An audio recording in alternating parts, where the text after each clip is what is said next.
بسم اللہ الرحمن الرحیم اللہم صلی علی محمد النبی الامج۔ آپ لوگوں نے دنیا میں مختلف اولیاء اللہ کی، بزرگان دین کی، مقدس اور مبارک ہستیوں کی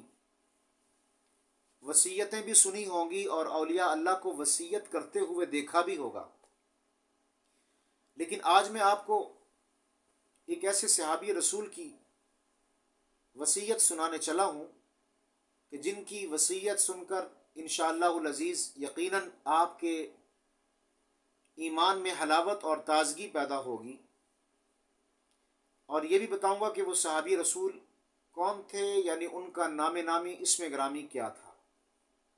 انتہائی مختصر اور پر اثر وصیت جو انہوں نے فرمائی، آئیے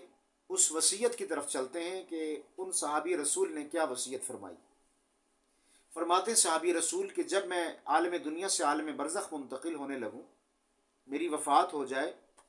تو مجھے غسل دینے کے بعد پیارے آقا علیہ الصلوۃ والسلام کے بال مبارک اور ناخن مبارک، بال مبارک اور ناخن مبارک، یہ دو چیزیں لے کر میری آنکھوں میں، میری ناک میں، میرے کانوں میں اور میرے منہ میں رکھ دینا، اور پیارے آقا علیہ الصلوۃ والسلام کا لباس یا وہ کپڑا جو کہ فلاں مقام پر فلاں جگہ پر پڑا ہوا ہے، وہ اٹھا کر میرے کفن کے نیچے رکھ دینا، تاکہ اللہ کی عدالت میں جب میں پیش ہوں، اللہ کے حضور جب میں حاضر ہوں، تو میں پیارے آقا علیہ السلام کے ناخن مبارک اور بال مبارک اور آپ کا وہ کپڑا یا وہ لباس مبارک لے کر اللہ کی عدالت میں حاضر ہوں، اور پھر ان کی اسی وصیت پر ان کے بتائے ہوئے طریقے کے مطابق عمل بھی کیا گیا۔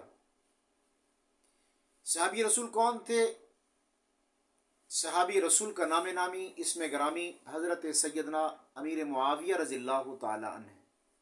جن کے والد گرامی حضرت سفیان رضی اللہ تعالیٰ عنہ فتح مکہ کے موقع پر مسلمان ہو چکے تھے، اور جن کی حقیقی بہن ام حبیبہ رضی اللہ تعالیٰ عنہ پیارے آقا علیہ الصلوۃ والسلام کے عقد میں تھی۔ یہ خوش قسمت صحابی رسول حضرت معاویہ ہی تھے رضی اللہ تعالیٰ عنہ۔